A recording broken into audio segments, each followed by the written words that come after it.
Que le Très-Haut vous bénisse richement. Nous voici de retour sur cette plateforme Salomon Mindset pour répondre à quelques préoccupations qui me sont parvenues ça et là, parce qu'à la suite de l'introduction que nous avions démarrée ici, il y a eu pas mal de réactions. Et parmi ces réactions, j'ai ici une préoccupation d'un frère qui a posé la question suivante. Selon vos enseignements, docteur, vous avez démontré que selon Marc chapitre 10, le verset 28 jusqu'au verset 30, que là, le Seigneur est en train de promettre des énormes richesses à ceux-là qui vont accepter la bonne nouvelle et qui ont accepté de le suivre. Mais ici, en étudiant, il a constaté et il est arrivé à la conclusion selon laquelle il n'a pas vu nulle part dans les Écritures où Pierre a reçu ce que le Seigneur l'avait promis. Et donc, selon lui, il trouve que assurément, cette partie de l'Écriture a une autre application. C'est la raison pour laquelle cette tranche, elle est tournée pour répondre à cette préoccupation. Et pour ceux-là aussi qui ont un certain nombre de questions, vous pouvez nous contacter par les numéros de contact qui s'affichent. Nous sommes disposés à vous aider, à vous canaliser, à vous coacher pour que vous puissiez vous en sortir, pour que vous puissiez trouver des solutions suite aux préoccupations qui vous ont ruiné, qui vous ont bloqué jusqu'à présent. Mais pour répondre à cette question, il est essentiel que nous puissions commencer, premièrement, de lire l'écriture de base dans Marc chapitre 10, le verset 28 jusqu'au verset 30. Que dit l'écriture? C'est Pierre qui s'interroge ici et qui pose la question au Seigneur. Il dit, Pierre se mit à lui dire, voici, nous avons tout quitté et nous t'avons suivi. Puisque ces questions font suite à la réponse que le Seigneur avait donnée au jeune homme riche qui avait refusé de le suivre à cause des biens qu'il possédait. Et d'où la fameuse phrase qu'il est difficile pour ceux-là qui ont des biens d'accéder au royaume des cieux. Jésus répondit, je vous le dis en vérité, il n'est personne qui, ayant quitté à cause de moi et à cause de la bonne nouvelle, sa maison, ou ses frères, ou ses sœurs, ou sa mère, ou son père, ou ses enfants, ou ses terres, ne reçoivent au centuple présentement dans ce siècle-ci des maisons, des frères, des sœurs, des mères, des enfants et des terres avec des persécutions, et dans le siècle à venir, la vie éternelle. Nous comprenons aisément que ici, le Seigneur est en train de donner une promesse double, une promesse de récompense à tous ceux-là qui vont le suivre, à tous ceux-là qui acceptent de tout abandonner pour le suivre à cause de son nom et à cause, bien sûr, de la bonne nouvelle. Il y a une récompense spécifique présentement dans ce siècle-ci et la récompense dans les siècles à venir, c'est la vie éternelle. Voilà pourquoi il est dit, cette récompense est au centuple. Le frère a continué pour dire, selon Actes chapitre 3, le verset 6, là Pierre a dit, je n'ai ni or, ni argent. Et il est arrivé à la conclusion que s'il faut interpréter cette écriture de Marc chapitre 10, 28 à 30, par rapport à Actes chapitre 3, le verset 6, ce qui revient à dire que l'interprétation doit être soit spirituelle ou autrement. Chers amis, il faut que nous puissions étudier profondément les textes. Ici, Pierre n'a pas dit « j'ai abandonné et je t'ai suivi ». Il a posé une question pour toute la communauté, pour l'ensemble des 12 et pour les autres disciples qui avaient tout abandonné et pour le suivre. Et quand le Seigneur répond, il ne répond pas simplement à Pierre au singulier, il dit « Je vous le dis en vérité, il n'est personne qui, ayant quitté ». Donc, voyez-vous que c'est une promesse envers quiconque qui est appelé, quiconque qui accepte l'évangile, la bonne nouvelle du royaume, et à cause de son nom, voilà ce qui lui arrivera. Et le Seigneur est en train de dire que la perte des terres, la perte des mères, la perte des frères, des sœurs, des maisons, il y a une récompense au centuple. C'est-à-dire, quand on dit centuple, c'est que c'est 100 fois, multiplié 100 fois. Et cette récompense au centuple, c'est présentement. Cela est suivi même des persécutions. Il n'y a pas seulement des maisons au centuple. Il n'y a pas seulement des terres au centuple. Il n'y a pas seulement des frères, des sœurs, des mères et des pères au centuple, mais il y a aussi des persécutions. Donc, la persécution fait partie de l'héritage de ceux-là qui acceptent tout abandonner pour suivre le Seigneur. Or, ce que nous constatons, c'est que dans la communication, dans la liturgie, c'est-à-dire les enseignements, ce qui a été mis en exergue, c'est la persécution quand on accepte le Seigneur et ensuite la récompense de la vie éternelle dans les siècles à venir.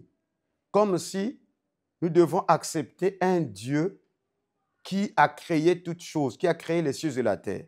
Ce Dieu qui a créé, qui a placé dans le sol et dans le sous-sol, il a placé des minéraux, il a placé l'or, il a placé l'argent, il a placé l'uranium, il a placé le cuivre, il a placé le diamant, il a placé tous les pierres précieuses et il a dit tout est bon. Mais curieusement, c'est bon et il vient dans le Nouveau Testament. Après avoir donné son Fils unique en sacrifice pour que nous soyons comptés parmi les rachetés de l'agneau et ceux-là qui ont bénéficié la grâce d'être rachetés par le sang de la rédemption, ils ont en quelque sorte reçu une interdiction formelle que ceux-là qui ne croyaient pas, ceux-là qui mènent une vie de désordre, ceux-là qui n'aiment pas la loi, les commandements du Seigneur, ceux-là, en tout cas, ils ont droit à exploiter l'or, à jouir de toutes les richesses que le Créateur a placées sur terre et dans le sous-sol. Mais à ceux-là qui acceptent Jésus, il leur est interdit, expressement, c'est-à-dire interdit que les chrétiens n'ont pas droit à l'or, ils n'ont pas droit à l'argent, ils n'ont pas droit au bonheur, ils n'ont pas droit à la jouissance, ils n'ont pas droit à une vie équilibrée, ils n'ont pas droit à une vie aisée. Tout ce qui leur suit après avoir reçu la bonne nouvelle du royaume, c'est les calamités, c'est la persécution. Ils doivent chanter continuellement des cantiques de tristesse, ils doivent être continuellement dans les lamentations. Si c'est ce Dieu-là que l'on me présente, je pense que ce n'est pas ce Dieu-là qui est le Dieu d'amour, qui, à cause de son amour, l'expression même de son amour a été l'envoi de son Fils afin que nous puissions bénéficier le salut. Même la notion du salut doit être revisitée parce que tant que les notions, les thèmes ou les textes bibliques ne sont pas replacés dans leur contexte et que nous avions une interprétation erronée, ce n'est pas étonnant que nous nous retrouvons dans une vie difficile, dans une vie erronée, dans une vie de difficulté, dans une vie qui ne ressemble pas à la nature de notre Père qui est le Créateur des cieux et la terre. Alors, si vous êtes arrivé à la conclusion selon laquelle Pierre n'a pas eu accès à la richesse, Mais souvenez-vous que dans le livre des Actes des Apôtres, le chapitre 13, le verset 32 jusqu'au verset 33, la Bible dit que la promesse faite à nos pères, Dieu l'a accomplie pour nous, leurs enfants. Donc, c'est un principe biblique qu'un certain nombre de promesses que Dieu fait à nos pères, parfois ce ne sont pas des pères qui en bénéficient, et c'est une loi naturelle, ce sont les enfants qui prennent possession de l'héritage de leur père. Voilà pourquoi, sous le règne de Salomon, il a été dit que le trône de Salomon soit au-dessus du trône de David. Et lorsque nous repartons dans l'Ancien Testament, vous verrez que les bénédictions que Isaac prononça sur Jacob, que Jacob devait avoir la suprématie sur ses frères et que ses frères devaient s'incliner devant lui. Du vivant de Jacob, Jacob n'a pas bénéficié de cette faveur-là, de cette promesse, de cette bénédiction-là. Au contraire, après avoir quitté la Mésopotamie, quand il revint pour croiser son frère Ésaü, c'est lui qui s'est agenouillé devant son frère. Donc voyez-vous que si l'on amène une interprétation naturelle ou charnelle de la bénédiction d'Isaac sur Jacob, c'est même le contraire qui s'est fait du vivant de Jacob et de son frère Ésaü. Mais vous verrez que selon la promesse de Actes chapitre 13, le verset 32 jusqu'au verset 33, que généralement la promesse faite au Père, Dieu l'accomplit à leur fils. C'est Joseph qui bénéficiera ou qui accomplira la promesse qui a été faite à Jacob. Et vous verrez que Joseph était obligé, comme il était l'héritier légitime, c'est lui qui, à la suite, a obtenu le droit d'aînesse que Ruben avait perdu. Vous verrez que quand il fait la vision, c'est les gerbes de ses frères qui s'inclinent et c'est sa gerbe à lui qui reste debout. Et de son vivant, bien sûr, c'est Joseph qui a accompli la promesse qui a été faite à son père Jacob. Donc, il y a un certain nombre d'éléments, des promesses que le Seigneur a faites. Les apôtres, à cause des circonstances liées à leur temps, parce que lorsque l'évangile a été annoncé à leur temps, ils n'avaient pas les contraintes que nous avons aujourd'hui. La préoccupation du genre bâtir un temple, être enregistré, être reconnu par les États, ce n'était pas leur combat. Lorsque l'évangile fut donné en leur temps, ça croisait l'opposition, ça croisait de la contestation, ça les introduit dans un cycle de la martyrologie. Ils étaient des martyrs, voyez-vous.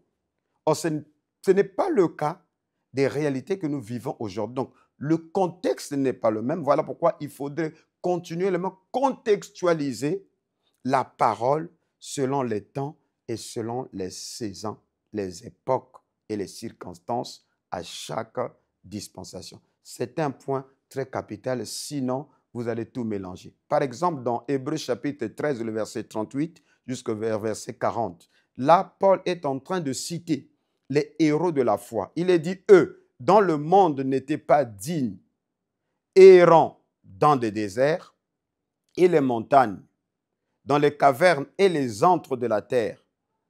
Tout cela, à la foi desquels il a été rendu témoignage, n'ont pas obtenu ce qui leur était promis.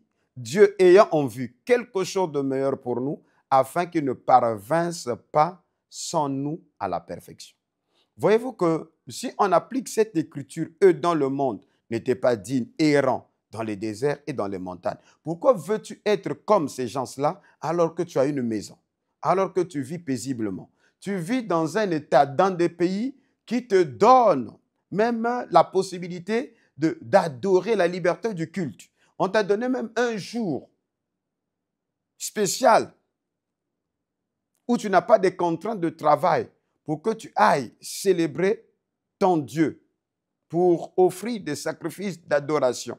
Donc, il y a un jour férié. Tu vis dans un pays, entre guillemets, appelé un pays chrétien, qui, pendant les périodes des fêtes, des événements christianiques ou christianisés, pendant la Pâque, la Pentecôte, les fêtes chrétiennes, vous voyez que on vous donne la liberté. Donc, c'est des pays qui respectent même la tradition chrétienne. Donc, vous n'êtes pas persécutés comme les apôtres. En vertu de quoi vous voulez être comme les apôtres alors qu'eux, ils n'ont pas eu le temps de mener une vie paisible. Parce que devenir chrétien, devenir disciple de Christ en ce temps-là, c'était une persécution. Certains étaient même invités à abandonner leurs biens, leurs maisons, leurs terres par la confession de la foi. Mais tel n'est pas le cas aujourd'hui, s'il vous plaît. Donc les cas, les circonstances, les époques ne sont pas les mêmes. Par exemple, l'apôtre Paul, lorsqu'il a été appelé, son appel était précis. Son appel était lié à la souffrance. Pour quelle raison? Il y a la loi du karma. Il devait souffrir à cause de la nature de son appel et aussi à cause du martyre d'Étienne puisqu'il avait participé. Parce que les lois sont universelles. Vous verrez que tout ce que nous faisons ici-bas, nous allons payer cela d'une manière ou d'une autre. Le Seigneur a dit, quiconque tue par l'épée mourra par l'épée.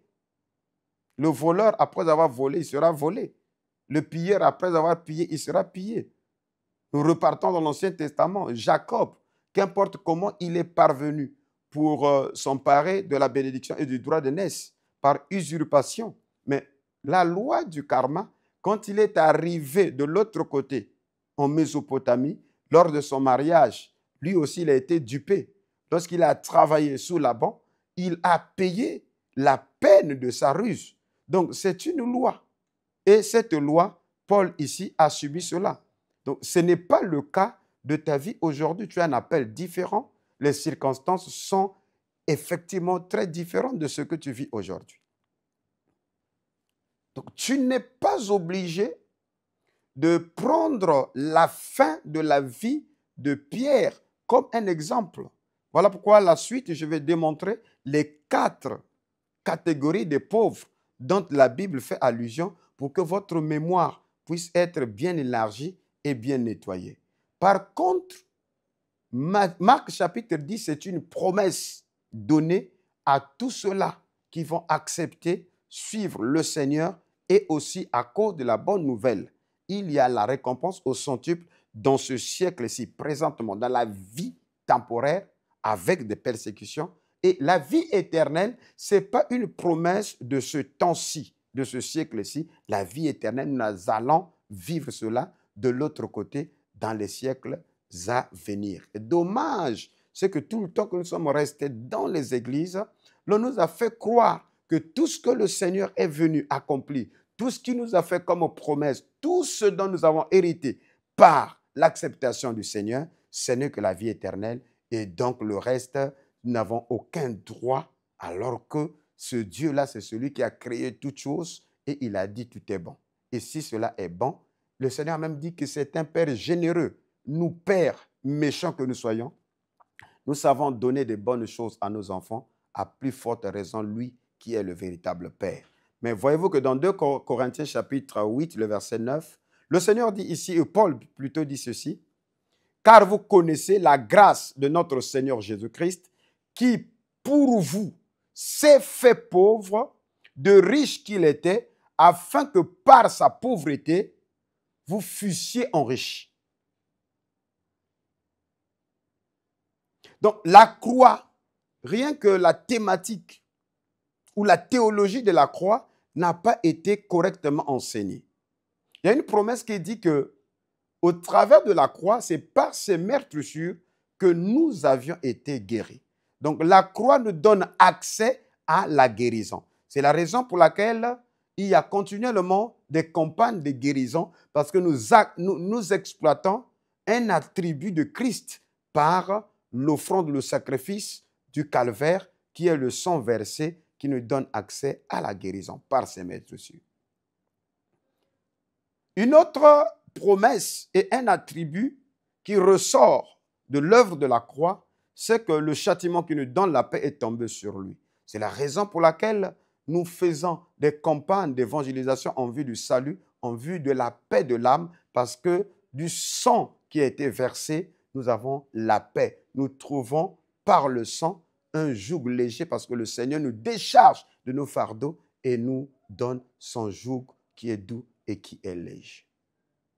Mais il n'y a pas seulement la guérison et le salut qui émanent de la croix, mais il y a aussi la richesse, puisque du riche qu'il était, il s'est fait pauvre pour nous afin que nous fussions enrichis. Donc s'il y a des campagnes de guérison, s'il y a des campagnes d'évangélisation pour le salut, mais il faudrait qu'il y ait aussi des campagnes d'enrichissement par le sang qui a été versé à la croix. Et pour clôturer, dans Apocalypse chapitre 5, le verset 12, lorsqu'on fait l'apologie de ce que l'agneau a accompli, la Bible dit, il disait d'une voix forte, l'agneau qui a été immolé est digne de recevoir la puissance, virgule, la richesse, la sagesse, la force, l'honneur, la gloire et la louange. Donc, parmi les attributs que l'agneau s'est acquis à la croix par le sang qui a été versé, parce que c'est une fois qu'il a vaincu, par son immolation, il reçoit la puissance. Mais ça ne s'arrête pas par là, il reçoit aussi la richesse. Voilà pourquoi il est dit, de riche qu'il était, il s'est fait pauvre, afin que par sa pauvreté, nous fussions enrichis. Chers bien-aimés, frères et sœurs, il nous faudrait une nouvelle perception des intentions de Dieu à notre sujet. Lorsque les Écritures sont mal interprétées, lorsque les textes sont mal diffusés, la conséquence, ça sera effectivement la mauvaise compréhension, et cette mauvaise compréhension finira par détériorer la vie des uns les autres sur terre. Donc, Marc chapitre 10 est une promesse qui est donnée à quiconque croit, à quiconque qui accepte la bonne nouvelle et le nom de Christ Jésus. Et ce qui s'ensuit, c'est que tout ce que nous perdons, tout ce que nous investissons ici-bas à cause de son nom, il y a une promesse, le Seigneur va multiplier cela au centuple. Voilà pourquoi il a dit, un grain avait produit 100, un autre avait produit 60, un autre avait produit 30. Donc, chers amis, l'Écriture est tellement claire, si les apôtres, ou certains, les apôtres, n'ont pas pu obtenir ce qui leur a été promis par leur maître, assurément, c'est à cause des circonstances liées à l'époque et au temps dans lesquels ils vivaient. Mais nous sommes à une époque qui est totalement différente, avec des circonstances et des contraintes différentes. C'est pour cette raison qu'il faudrait que l'Évangile soit contextualisé selon les temps. Souvenez-vous que tous ceux-là qui ont été rachetés par l'agneau et qui ont vécu dans la pauvreté, tous ces pauvres saints ont été caractérisés par un élément, c'est qu'ils n'ont pas eu assurément la volonté de comprendre que leur Seigneur n'a jamais voulu qu'il soit dans cette vie à perpétuité, mais le Seigneur est un Seigneur merveilleux, c'est un Père miséricordieux et qui a conçu pour eux des projets de bonheur, des projets de succès, des projets de réussite. Voilà pourquoi Jean chapitre 1, Jean chapitre 3 est précis. L'apôtre veut et souhaite que son disciple puisse prospérer à tous égards, comme prospère l'état de son âme. Donc Dieu veut que nous puissions prospérer de l'intérieur, parce que quand l'âme est prospère, la finalité, cette maturation, cette prospérité, cette richesse intérieure finira par s'accumuler, finira par se manifester vers l'extérieur. Voilà pourquoi Dieu a vanté la justice, l'équité, la fidélité de Job, parce que Dieu voyait la richesse intérieure. Et Satan, lui, il a vu ce qui est extérieur. Et Dieu savait, une fois de plus, l'on peut enlever ce qui est extérieur. Ce qui est intérieur finira par se multiplier parce que la création va de l'intérieur, la richesse va de l'intérieur vers l'extérieur. Au reste, que le Seigneur Jésus-Christ vous bénisse richement. Nous avons compris par là que Marc chapitre 10 est une promesse et cette promesse, elle est donnée, elle est attribuée, elle est disponible pour tous ceux-là qui croient, pour tous ceux-là qui acceptent, bien sûr, de suivre le Seigneur. Il nous dit que la bénédiction, c'est dans ce siècle présent et aussi dans la vie éternelle dans les siècles à venir. Merci, à la prochaine.